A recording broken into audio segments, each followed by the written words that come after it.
Channel. Previous videos में हमने पढ़ा था वेलोसिटी के बारे में। Today we are going to discuss acceleration. What is acceleration, acceleration को मेजर कैसे करेंगे और एक्सेलरेशन की सिग्निफिकेंस क्या है, how do we visualize it. So let's start. Acceleration is a measure of the change in velocity of an object per unit time. So whenever we write per unit time, so we'll say per second, है ना। Per unit time, time की unit क्या है, second है, तो हम बोलेंगे पर second.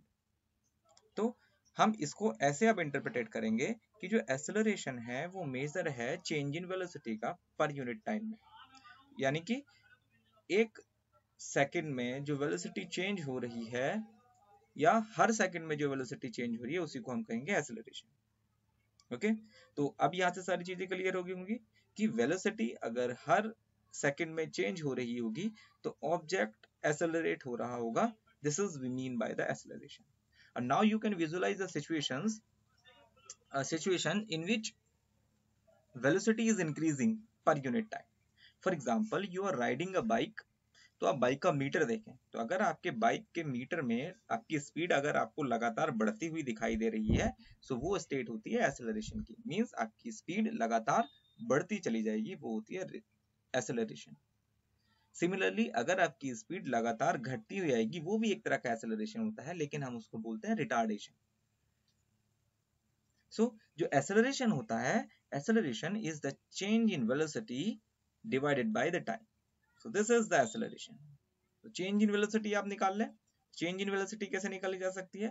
Suppose you have given some initial velocity u and ये after some time t the velocity of object becomes v। तो what is the change in velocity? उसने स्टार्ट कितने से किया था और फिनिश कितने पे किया। So we will write v minus u upon t is the acceleration. This is we have defined it mathematically especially. So, and this kind of motion is called accelerated motion. तो ये जो सारी kind of motions हैं ये हमारी accelerated motion ही कहलाती है। A body has non-uniform acceleration if its velocity increases or decreases by unequal amount in equal interval of time. So जैसे हमारी velocity होती थी, speed होती थी, वैसे ही acceleration भी equal और unequal हो सकता है। Equal कब होगा? मान लो अगर किसी ऑब्जेक्ट की स्पीड 10 सेकंड में बढ़ के ऐसे कंसीडर करते हैं 20 किलोमीटर पर आवर से 25 किलोमीटर पर आवर हो जाती है।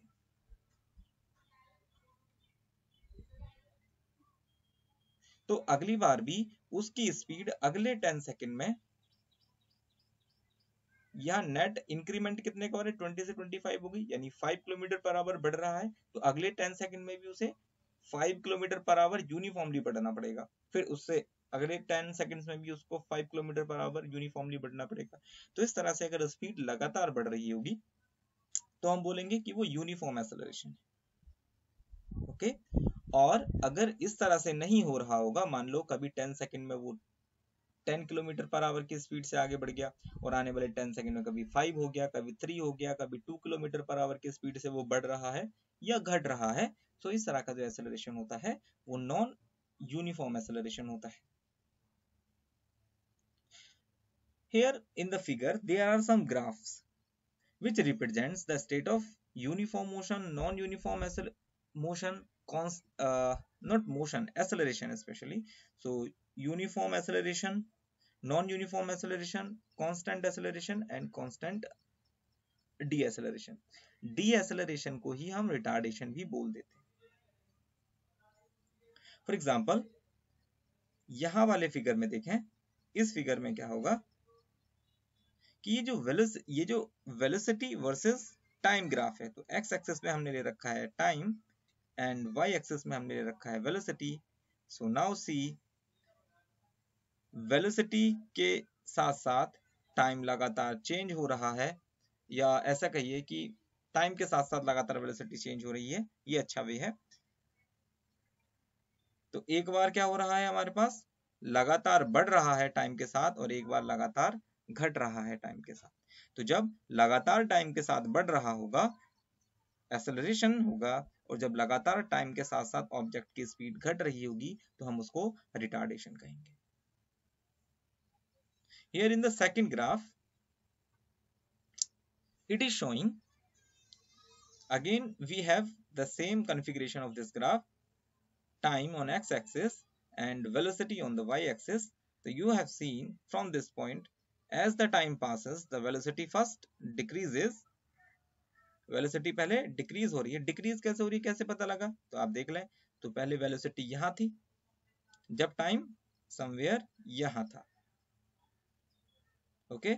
और फिर जैसे जैसे हम यहाँ आए तो वेलोसिटी पहले से कम होगी ना ग्राफ में, और टाइम पहले से बढ़ गया। तो हम कहेंगे कि as the time passes velocity decreases. फिर यहाँ आके देखें, फिर इस टाइम पे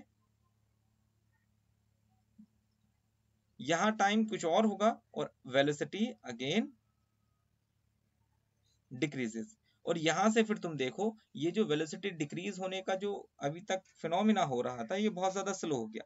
तो पहले ज्यादा टाइम में पहले कम टाइम में ज्यादा वेलोसिटी डिक्रीज होती थी, अभी ज्यादा टाइम में कम वेलोसिटी डिक्रीज हो रही है। तो इसी तरह के केसेस क्या थे हमारे, नॉन यूनिफॉर्म डी एसेलरेशन और एसेलरेशन के केसेस से। तो हम बोले क्योंकि ये लगातार घट रही है तो therefore it is D acceleration. अगर ये लगातार बढ़ रही होती उसी को हम बोलते non uniform acceleration. Now the case of constant acceleration. Constant acceleration क्या होगा, कांस्टेंट जैसे कांस्टेंट वेलोसिटी थी, कांस्टेंट स्पीड थी, वैसे ही हमारे पास कांस्टेंट एक्सेलरेशन होगा। सो अब देखें ये कैसा होगा, ये होगा कि this is the velocity axis, this is the time axis, and see this line, this is a straight line.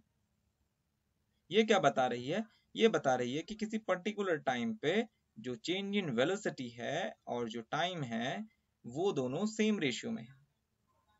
If the change in velocity and time are always in same ratio during the motion, then the graph of the object would be like this, as shown in figure, like this.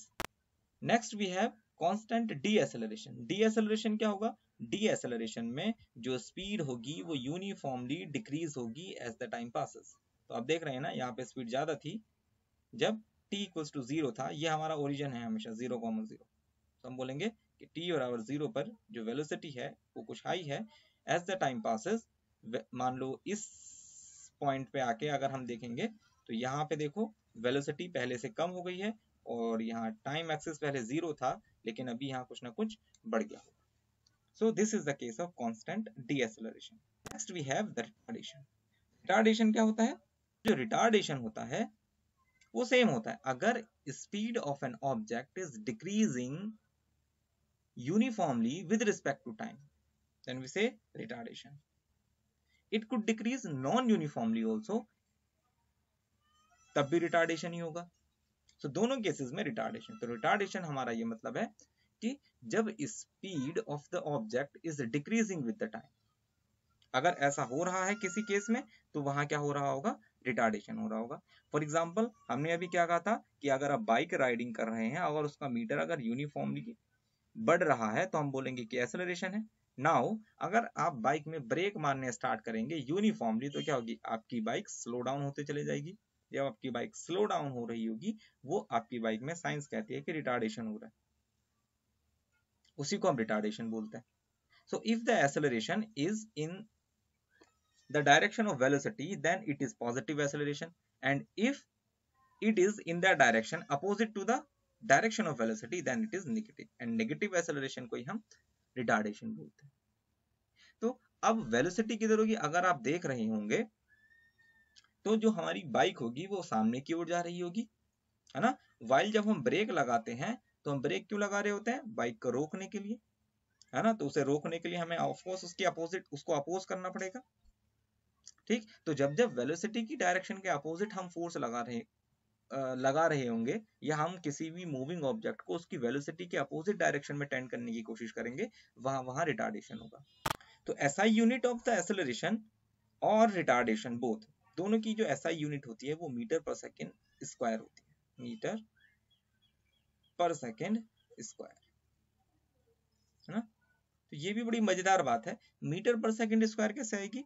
तो हम actually देख रहे हैं velocity change divided by time. तो velocity जो हमारी major की जाती है वो मीटर पर सेकंड में की जाती है। तो अगर मैं इनके यूनिट को ही थोड़ा सा सॉल्व करने की कोशिश करूं तो वेलोसिटी को हम देते हैं मीटर पर सेकंड में, विच इज द वेलोसिटी, और टाइम को हम मेजर करते हैं सेकंड्स में। So now if you solve it you will get this metre per second square, है ना। So do not get confuse. तो अभी भी हम जो स्टार्टिंग से मेजर कर रहे थे वो ही अभी भी मेजर कर रहे हैं। तो वेलोसिटी मीटर पर सेकंड में ही होगी और टाइम सेकंड में ही होगा, और दोनों को हम कंपोज कर देंगे। तो this shows the acceleration, therefore the meter per second square is the unit of acceleration. So uniformly अगर रिटार्डेशन होगा तो उसका ग्राफ कैसा दिखाई देगा? इस तरह का दिखाई देगा, और ऑब्जेक्ट की वेलोसिटी हमेशा सामने की ओर होगी और उस पे जो एक्सेलरेशन हो रहा होगा वो पीछे की डायरेक्शन में, right, which shows here in the particularly in the figure the car is slowing down. तो यहाँ जो हो रही है वो कार स्लो डाउन हो रही है। So this is we mean by it. So आज की वीडियो में इतना ही। नेक्स्ट वीडियो में फिर मिलेंगे एक नेक्स्ट टॉपिक के साथ।